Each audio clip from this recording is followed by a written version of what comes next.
Alhamdulillah, alhamdulillahilladzi arsala rasulahu bil huda wa dinil haqq liyudhhirahu 'ala ad-dini kulli.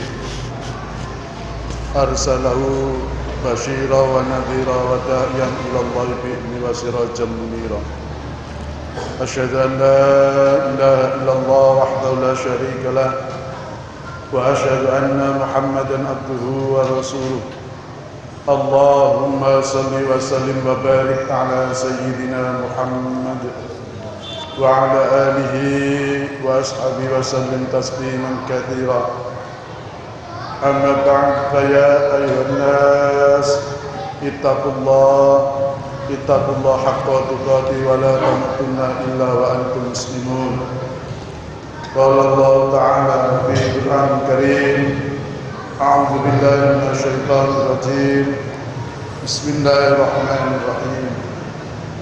Laqad kana lakum fihim uswatun hasanah liman kana yarjullaha wal yawmal akhir wa man yatawalla fa innallaha wal ghaniyyul hamid. Shadaqallahul azim. Ma'asyiral muslimin, jamaah salat Jumat yang dirahmati Allah, marilah kita senantiasa meningkatkan ketakwaan kita kepada Allah Subhanahu wa taala.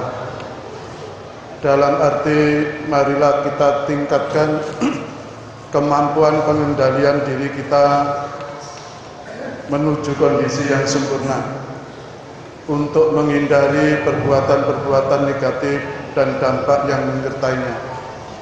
Sehingga dengan ketakwaan tersebut kita mampu mengontrol pikiran kita mampu mengontrol ucapan kita mampu mengontrol tingkah laku kita menjadi penuh manfaat atau mempunyai produktivitas yang tinggi.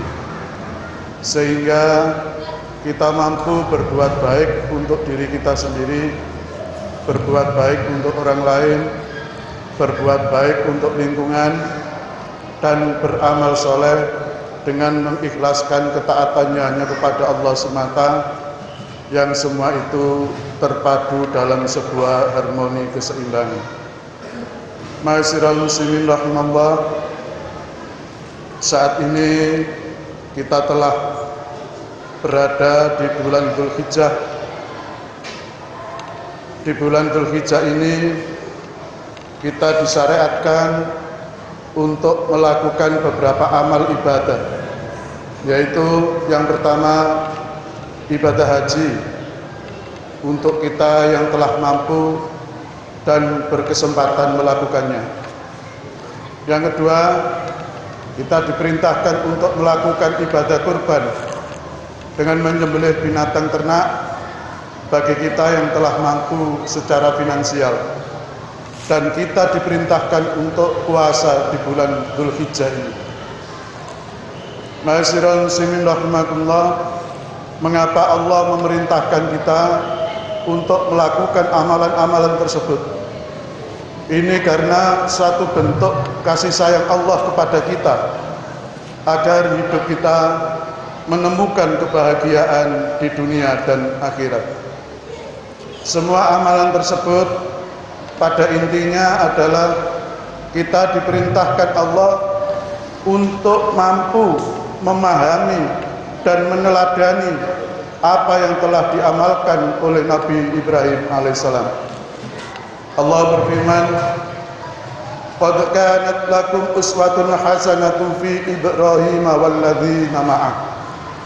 Sesungguhnya telah ada suri tauladan, contoh-contoh yang baik bagimu pada Nabi Ibrahim dan orang-orang yang bersama dengan dia. Di ayat lain disebutkan, "Laqad kana lakum fihim uswatun hasanatun liman kana yarjullaha wal yawmal akhir wa may yatawalla fa innallaha wal ghaniyyul hamid." Sesungguhnya pada mereka itu, yaitu Nabi Ibrahim dan umatnya, ada teladan yang baik bagimu, yaitu bagi orang yang mengharapkan kebaikan-kebaikan Allah dan keselamatan pada hari kemudian. Barang siapa yang berpaling, maka sesungguhnya Allah dialah yang maha kaya lagi maha terpuji. Ma'asyiral muslimin rahimakumullah, mengapa Nabi Muhammad sallallahu alaihi wasallam dan juga kita diperintahkan untuk memahami dan meneladani apa yang telah dilakukan Nabi Ibrahim? Ini karena Nabi Ibrahim telah mampu melaksanakan perintah-perintah Allah dan membuktikan kasih sayang Allah.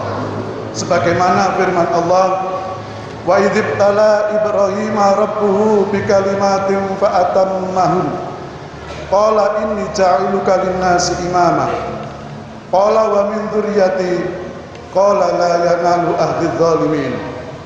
Dan ingatlah ketika Ibrahim diuji Tuhannya dengan beberapa kalimat perintah dan larangan, lalu Ibrahim menunaikannya.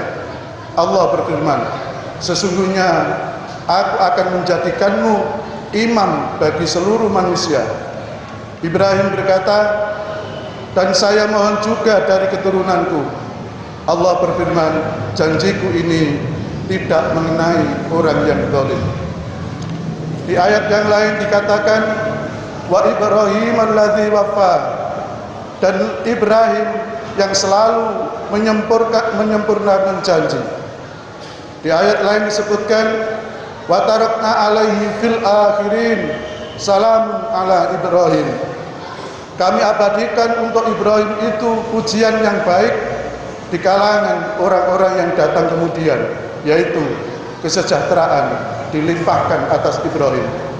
Ma'asyiral muslimin rahimakumullah, dari ayat-ayat tersebut dapat kita ketahui bahwa Nabi Ibrahim adalah seorang yang kuat dan tangguh dalam menjalankan perintah atau ujian-ujian dari Allah yang sangat berat. Beliau sukses menjalankan dengan keikhlasan. Wa Ibrahim alladzi wafa, dan Ibrahim yang selalu menyempurnakan janji. Sehingga Nabi Ibrahim mendapatkan kesejahteraan dan kemuliaan hidup dari Allah, baik di dunia maupun di akhirat. Salam ala Ibrahim, kesejahteraan dilimpahkan atas Ibrahim. Dan beliau telah menjadi kekasih Allah atau Khalilullah. Selain itu, Allah telah menjanjikan Nabi Ibrahim sebagai imam, pemimpin, teladan bagi seluruh manusia di dunia.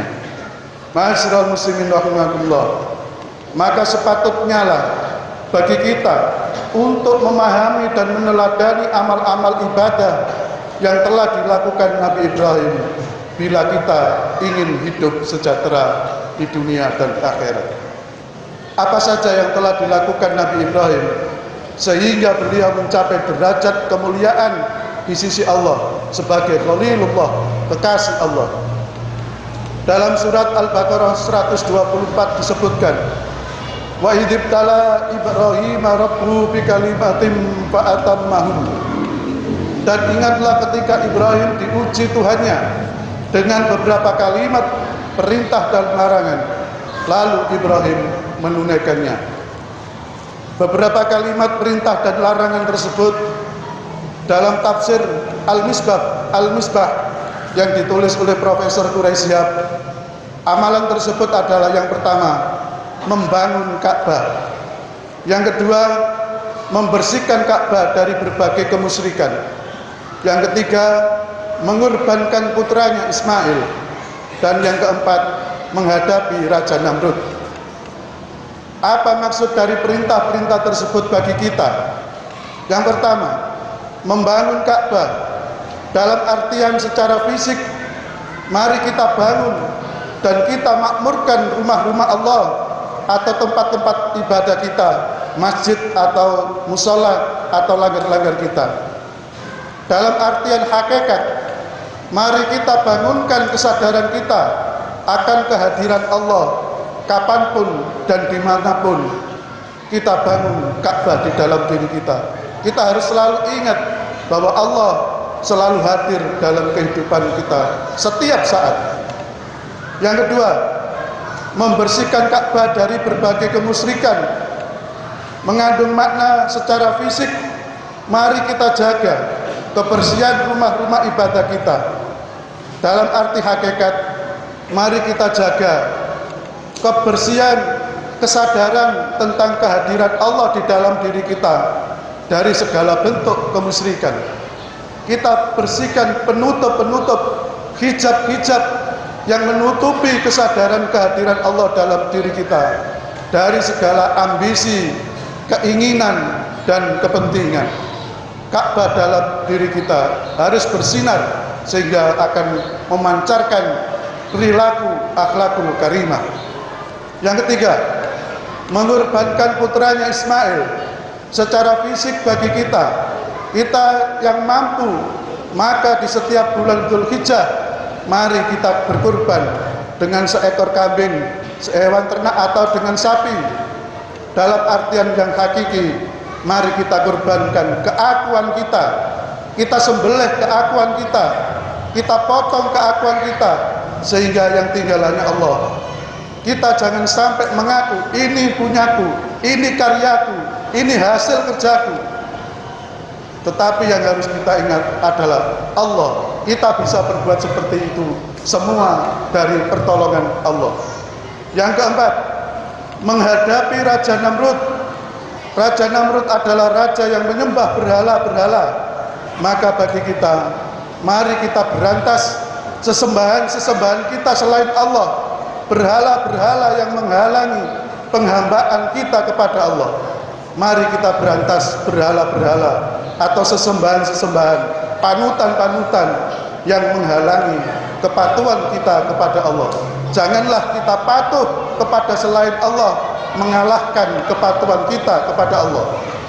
Mari kita berantas berhala-berhala ambisi duniawi, berhala-berhala keinginan duniawi, dan berhala-berhala kepentingan duniawi. Ma'asyiral muslimin rahimakumullah. Kita yang telah melaksanakan ibadah haji, kita yang sudah mampu berkorban setiap tahun, kita yang telah mampu berpuasa di bulan Dzulhijjah, selayaknya telah mampu meneladani amal-amal Nabi Ibrahim tersebut. Namun, bila sebaliknya yang terjadi, kita yang sudah berhaji, yang sudah mampu berkorban dan berpuasa di bulan Dzulhijjah, tetapi tidak mampu meneladani amal Nabi Ibrahim, maka boleh dikatakan ibadah haji kita, korban kita, puasa kita di bulan Dzulhijjah tadi telah gagal mencapai tujuan. Bila kita bisa melakukan hal tersebut karena Allah, maka kita akan mendapat derajat yang tinggi di sisi Allah. Kita akan mendapat keselamatan dan kesejahteraan dari Allah. Nabi Ibrahim telah mendoakan kita semua agar kita menjadi imam bagi seluruh manusia.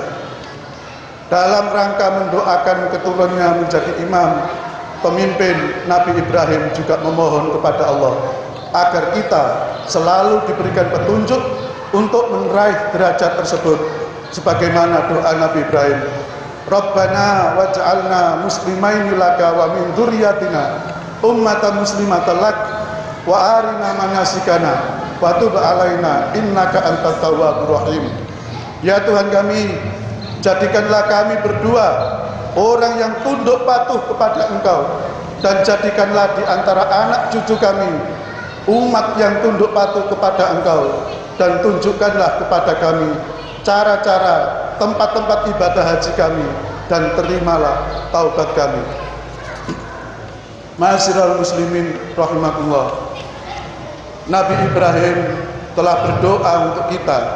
Kini tinggal kemauan kita untuk membangunkan kesadaran kita. Marilah kita kaji, kita pahami kembali makna di balik ibadah-ibadah yang kita lakukan. Mengapa kita diperintahkan untuk berhaji? Mengapa kita diperintahkan untuk berkorban? Dan mengapa kita diperintahkan untuk berpuasa di bulan Dzulhijjah? Janganlah kita hanya sekedar berhaji, berkorban dan berpuasa tanpa mengerti makna di balik perintah tersebut, sehingga setelah kita melaksanakan ibadah-ibadah tersebut tidak ada perubahan yang berarti dalam ketaatan kita kepada Allah. Tidak ada perubahan yang signifikan terhadap kehidupan sosial kita, atau bahkan lebih rendah kualitasnya dari kondisi semula. Marilah kita berniat dan berdoa Semoga kita yang telah melaksanakan ibadah-ibadah di bulan Dzulhijjah, baik ibadah haji, berkorban, dan berpuasa, dapat memahami dan meneladani apa yang telah dilakukan Nabi Ibrahim, sehingga kita mampu berhijrah dari kondisi hari ini menuju kondisi yang lebih baik di bulan Muharram tahun depan. Ma'asyiral muslimin rahimakumullah, demikianlah khutbah yang bisa kita sampaikan. Mudah-mudahan menjadi motivasi bagi kita untuk selalu memahami amal ibadah kita, khususnya amal ibadah di bulan Dzulhijjah. A'udzu billahi minasyaitonir rajim. Bismillahirrahmanirrahim. Laqad kana lakum fihim uswatun hasanatun liman kana yarjullaha wal yawmal akhir. Wa may yatawalla fa innallaha wal ghaniyyul hamid. Sesungguhnya pada mereka itu Ibrahim dan umatnya ada teladan yang baik bagimu, yaitu bagi orang-orang yang menghadapkan kebaikan Allah dan keselamatan pada hari kemudian. Dan barang siapa yang berpaling, maka sesungguhnya Allah dialah yang maha kaya lagi maha terpuji. Barakallahu li wa lakum fil Qur'anil azim wa nafa'ani wa iyyakum bima fihi minal ayati wal dzikril hakim. Aqulu qouli hadza wa astaghfirullah li wa lakum wa lisa'iril muslimin min kulli dhanbin fastaghfiruhu innahu huwal ghafurur rahim.